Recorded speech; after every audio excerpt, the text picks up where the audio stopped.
Welcome back to Salam learning. അഭിമിസ് ആണ് മക്കളെ. ഇന്നത്തെ വീഡിയോയിൽ നമുക്കൊരു ന്യൂ വേർഡ്സ് ടെസ്റ്റ് ആയാലോ? ന്യൂ വേർഡ്സ് ചലഞ്ച് ആണ് കേട്ടോ. വേറൊന്നല്ല, മിസ് ഒരു 10 വേർഡ്സ് തരും. ആ വേർഡ്സിലെ എത്ര എണ്ണത്തിന്റെ മീനിങ് നിങ്ങൾക്ക് അറിയാം. ഇനി മീനിങ് അറിയില്ല എന്നുണ്ടെങ്കിൽ നമുക്ക് പുതിയതായിട്ട് പഠിക്കാം. അപ്പോൾ ഈ ഒരു വീഡിയോ നിങ്ങൾ എന്ത് ചെയ്യുക, നിങ്ങളുടെ ഫ്രണ്ട്സിനെ ഷെയർ ചെയ്ത് കൊടുക്കുക കേട്ടോ. എത്ര എണ്ണം കറക്റ്റ് ആയിന്ന് താഴെ നമ്മുടെ കമന്റ് ബോക്സിൽ എന്ത് ചെയ്യണം, കമന്റ് ചെയ്യണം കേട്ടോ. സോ നമ്മുടെ ഫസ്റ്റ് വേർഡ് ഇതാണ് മക്കളെ, ഫോക്സ്.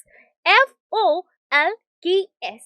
ഫോക്സ് എന്ന് പറഞ്ഞാൽ എന്താണ് മീനിങ് എന്ന് നിങ്ങൾക്ക് അറിയോ? മീനിങ് അറിയുന്നവർ എന്ത് ചെയ്യുക, ഞാൻ ഈ ഒരു നോട്ട്ബുക്കിൽ ഇതിന്റെ മലയാളത്തിലുള്ള മീനിങ് എഴുതാം കേട്ടോ. ഇനി അറിയില്ല എന്നുണ്ടെങ്കിലും പ്രശ്നമില്ല. ഫോക്സ് എന്ന് പറഞ്ഞാൽ ജനങ്ങൾ എന്നാണ്. Okay, some folks will do anything for money എന്ന് കേട്ടിട്ടില്ലേ? ചില ആൾക്കാർ പൈസയ്ക്ക് വേണ്ടിയിട്ട് എന്തും ചെയ്യും എന്ന് നമ്മൾ പറയാറുണ്ട്. സോ ഫോക്സ് മീൻസ് ആൾക്കാർ അല്ലെങ്കിൽ ജനങ്ങൾ എന്നുള്ള അർത്ഥമാണ്. അപ്പൊ ഫസ്റ്റ് വേർഡ് എത്ര പേർക്ക് കറക്റ്റ് ആയി എന്ന് താഴെ കമന്റ് ചെയ്യണം.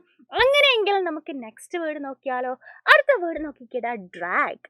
DRAG, ഡ്രാഗ് എന്ന് പറഞ്ഞാൽ എന്തായിരിക്കും അർത്ഥം? ആലോചിച്ച് നോക്കൂ, എത്ര പേർക്ക് കറക്റ്റ് ആക്കാൻ പറ്റുന്നുണ്ടെന്ന്. ഡ്രാഗ് എന്ന് പറഞ്ഞാൽ വേറൊന്നുമില്ല, വലിച്ചഴിക്കുക എന്നാണ് കേട്ടോ. വലിക്കുക അല്ലെങ്കിൽ വലിച്ചഴിക്കുക എന്നുള്ളതിനെയാണ് ഡ്രാഗ് എന്ന് പറയുന്നത്. Don't drag us into your fight. നിന്റെ വഴക്കിന്റെ ഇടയിൽ ഞങ്ങളെ വലിച്ചിടരുത് അല്ലെ വലിച്ചഴിക്കരുത് എന്ന് പറയില്ലേ? സോ ഡ്രാഗ് മീൻസ് വലിക്കുക അല്ലെങ്കിൽ വലിച്ചഴിക്കുക എന്നുള്ളതാണ്. അപ്പൊ നമ്മൾ പുതിയ ഓരോ വേർഡ്സ് പഠിക്കുമ്പോൾ അതെങ്ങനെ യൂസ് ചെയ്യണം അല്ലെങ്കിൽ എവിടെ യൂസ് ചെയ്യാം എന്നുള്ളത് നമ്മൾ അറിഞ്ഞിരിക്കണം അല്ലെ. അപ്പൊ രണ്ടെണ്ണം നമ്മൾ നോക്കി. നെക്സ്റ്റ് ചലഞ്ച് നോക്കിക്കോ, continuously.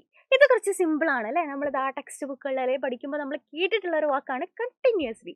CONTINOUSLY, continuously. What you mean by continuously? ഇതിന്റെ മീനിങ് എന്താണ്? യെസ്, തുടർച്ചയായി എന്നാണ് കേട്ടോ അർത്ഥം. The baby is crying continuously എന്ന് പറഞ്ഞാൽ തുടർച്ചയായിട്ട് കുട്ടി കരഞ്ഞോണ്ടിരിക്കുകയാണ്. അപ്പൊ എന്താണ് കണ്ടിന്യൂസ്ലി എന്നുള്ളത് നിങ്ങൾക്ക് കറക്റ്റ് ആക്കാൻ പറ്റിയോ? അങ്ങനെയെങ്കിൽ നമുക്ക് അടുത്തത് നോക്കിയാലോ, ബിസർ. BAZARRE. ഇവിടെ ബിസർ എന്ന് നമ്മളെ പ്രൊനൗൺസ് ചെയ്യുള്ളൂ കേട്ടോ. അപ്പോൾ ഈ ഒരു വാക്ക് ചിലപ്പോൾ നിങ്ങൾ ആദ്യമായിട്ടായിരിക്കും കേൾക്കുന്നത്, എന്നാലും മീനിങ് അറിയുന്ന ചിലരുണ്ടായിരിക്കും. അപ്പൊ എന്തായിരിക്കും ബിസർ? ഇതിനു മുമ്പ് കേട്ടിട്ടുണ്ടോ? അത് ആദ്യമായിട്ട് മിസ്സിന്റെ കൂടെയാണോ നിങ്ങൾ കേൾക്കാൻ പോകുന്നത്? അപ്പൊ മക്കളെ, ഈ ഒരു പിക്ചർ നോക്കിക്കേ. ഈ പിക്ചർ നോക്കിയിട്ട് നമുക്ക് എന്തെങ്കിലും മനസ്സിലാവുന്നുണ്ടോ? ഒന്നുമില്ല അല്ലെ, എന്തോ വിചിത്രമായ ഒരു വസ്തു. അപ്പൊ ഇത് തന്നെയാണ് ഇതിന്റെ അർത്ഥം. ബിസർ എന്ന് വെച്ചാൽ എന്താ, വിചിത്രമായത് എന്നാണ്. ബിസർ സിറ്റുവേഷൻ എന്ന് പറഞ്ഞാൽ എന്താ, വിചിത്രമായിട്ടുള്ള ഒരു സിറ്റുവേഷൻ എന്നാണ് അർത്ഥം. അപ്പൊ എത്ര പേർക്ക് ഇത് കറക്റ്റ് ആക്കാൻ പറ്റിയിട്ടുണ്ടെന്നുള്ളതും കമന്റ് ചെയ്യാം. നെക്സ്റ്റ് നോക്കിക്കേ, ഗുൽറ്റി. GUILTY, guilty. അപ്പൊ ഈ വേർഡ് ചിലരെങ്കിലും കേട്ടിട്ടുണ്ടാവും. എന്താണ്?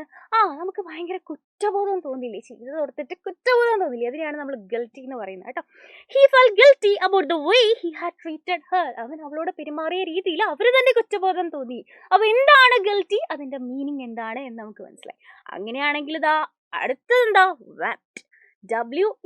WEPT, wept. ഇതിന്റെ മീനിങ് എന്തായിരിക്കും? നമ്മളിങ്ങനെ തേങ്ങി കരയില്ലേടാ, അതിനെയാണ് നമ്മൾ വെപ്റ്റ് എന്ന് പറയുന്നത്. She wept over the body of her friend അല്ലെ, അവളുടെ ഫ്രണ്ടിന്റെ ഡെഡ് ബോഡിയുടെ മുമ്പിൽ അവളെ തേങ്ങി കരഞ്ഞു, വെപ്റ്റ് ചെയ്തു എന്ന് പറഞ്ഞാൽ എന്താണ് നമ്മൾ പഠിച്ചു. അങ്ങനെയാണെങ്കിൽ അടുത്ത് നോക്കിക്കേ, ഡിസോണസ്റ്റ്. DISHONEST, ഡിസോണസ്റ്റ് എന്ന് പറഞ്ഞാൽ എന്താ? ഓണസ്റ്റ് എന്ന് പറഞ്ഞാൽ നമുക്കറിയാം സത്യസന്ധൻ. അതിന്റെ ഓപ്പോസിറ്റ് ആണ് ഡിസോണസ്റ്റ്, സത്യസന്ധത ഇല്ലാത്തത്. He gave the editor A dishonest account of events എന്നുള്ളതാണ് ഇതിന്റെ അർത്ഥം. അപ്പൊ അടുത്ത് നോക്കാം, സ്റ്റേൺ. STERN, സ്റ്റേൺ എന്ന് പറഞ്ഞാൽ എന്താ? കർക്കശമായത്. Smile transformed his stern face എന്ന് പറഞ്ഞാൽ എന്താ? ഒരു ചിരി അദ്ദേഹത്തിന്റെ കർക്കശമായിട്ടുള്ള മുഖത്തെ മാറ്റിമറിച്ചു. നമുക്കറിയാം, നമ്മളിതാ ചില മാത്സ് ടീച്ചേഴ്സ് ഒക്കെ സിനിമയിലൊക്കെ കാണാറുണ്ട് അല്ലെ. എന്താണ്? ഭയങ്കര ദേഷ്യപ്പെട്ട മുഖം അല്ലെങ്കിൽ ഭയങ്കര സ്റ്റേൺ ആയിട്ടുള്ള അല്ലെ. നമുക്ക് കാണുമ്പോൾ തന്നെ അവരോട് ചെറിയ പേടി തോന്നുന്ന ഫേസ് ഒക്കെ നമ്മൾ കണ്ടിട്ടുണ്ടാവും അല്ലെ. എല്ലാ ടീച്ചേഴ്സും ഇല്ല, ചിലവരൊക്കെ നമ്മൾ കണ്ടിട്ടുണ്ടാവും അല്ലെ. അപ്പോൾ അതിനെയാണ് നമ്മൾ സ്റ്റേൺ എന്ന് പറയുന്നത്.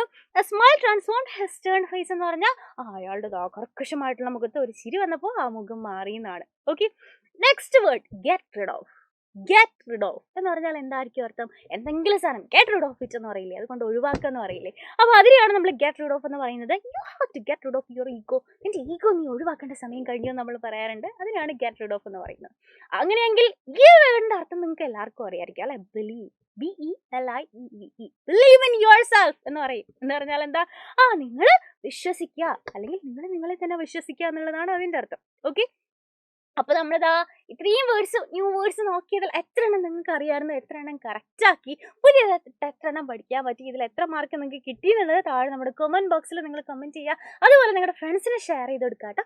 അപ്പൊ ഇതുപോലെയുള്ള ഇൻട്രസ്റ്റിംഗ് വീഡിയോസ് ആയിട്ട് നമുക്ക് ഇനിയും കാണാം മക്കളെ. അതുവരെ bye bye and take care.